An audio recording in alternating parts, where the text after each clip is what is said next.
to talk to you after quite a long time. I hope everything is well.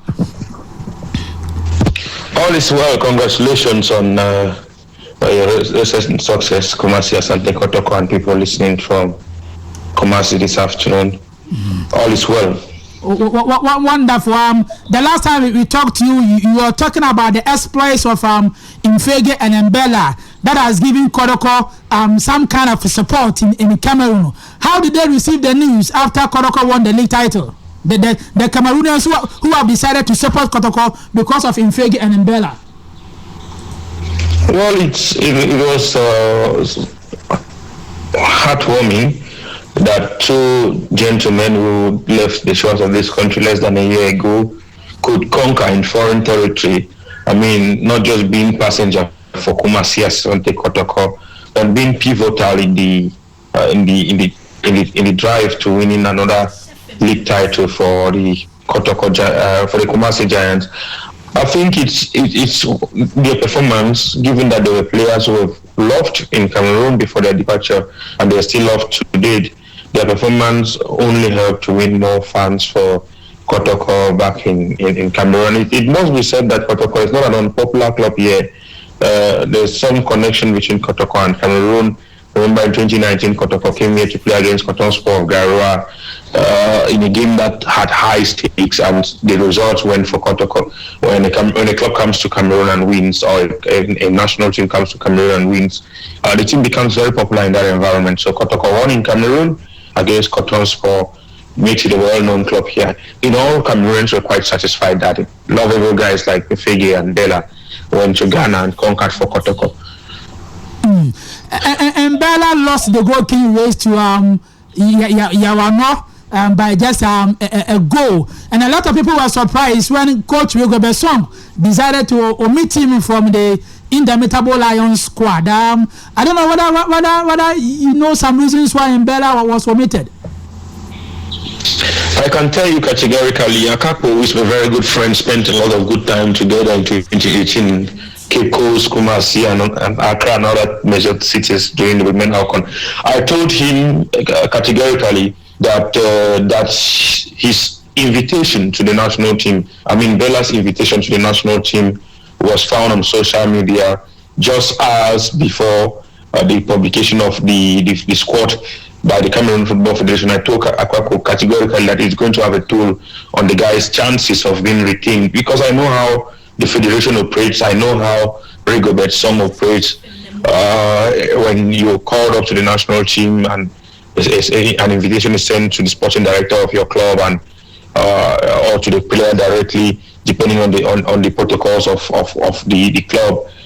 Whenever we have this scenario where a player's invitation finds itself on social media, whether before or even after the list has been published, it always, most often than not, it works against the player. And I think that Fege and Mbella deserved the attention they got, deserved his invitation. But I can tell you with 60% to 70% certainty that he was not dropped because of performance. I think he was dropped because somehow the coach wasn't happy that his invitation flooded social media even before the list of players that were pre-selected was published. But how should that be a problem? Because once I'm the head coach for a national team and I decide to call my good friend Lesley Angu into the national team, if for some reason that news finds itself on the social media and I think Lesley can help me, why should that be a problem that because I've seen the story on social media, I'm not going to call Lesley? Because from what you're telling me, yes, Mbella was called into the national team, but just because Rigobert saw his name or saw the story on social media, he decided to drop him. And then from my point of view, it was unfair. No. I didn't say the story. I didn't say the story on social media worked against him. We've had in the past cases where players are called up to the national team and hints about it get on social media and all of that. But I'm talking about a confidential document that was sent to the players' club. That is the invitation to notify the player that he should prepare himself to get into the Lions den. Unfortunately, this invitation from Mbella alone, amongst the close to 30 players that were summoned for that camp, Mbella alone was on social media. Oh, okay. So I mean, on social media hours before the list was published. And these are basic aspects of professionalism. You cannot have a call. You cannot have an invitation from your FA or from a federation that you're coming to the national team. And this, you know very well that this is a document that is not supposed to be on social media. And then before the list is published, the federation also fits on the aspects of exclusivity that you should give the federation. You can predict the Black Stars squad, you can forecast the Black Stars squad, you can try to anticipate that this player or that player will be out or will be in, but it's not for Afenya Jan before he's first called up. There can be rumors, people can even report the story, but you shouldn't have the document signed by Kurt Okrako or the document signed by Otto Addo on social media that is inviting you to the national team before the FA publishes the list of players called up. This is categorical. The players must understand that they have to be very professional in how to go about it, because FAs usually have procedures on how to announce players that have been called up.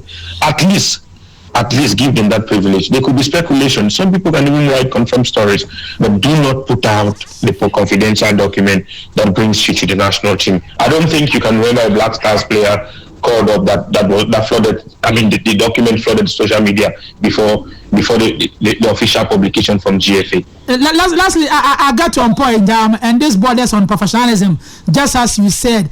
But still, don't you think that Rigobert Song should have overlooked it?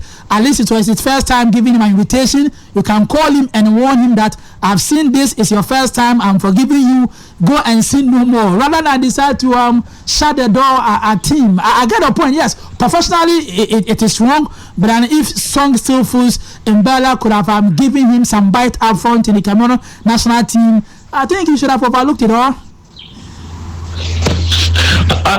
This is my deduction about the whole situation, but Song's words could be different about his decision.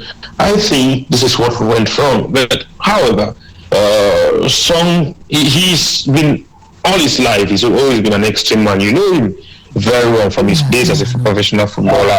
He's an extreme man. He's a man of principles. He believes in his principles, and it's based on his principles and my analysis of his life that makes me to conclude that the reason for the player's exclusion could be off the pitch than on the pitch.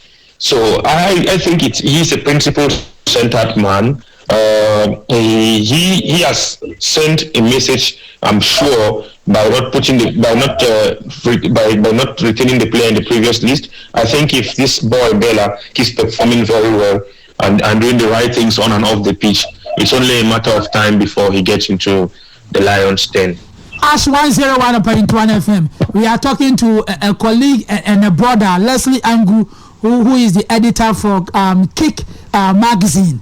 Now, another Cameroonian player has found his way to Ghana in the shape of Junior Kaba. Lesley, how well do you know Junior Kaba?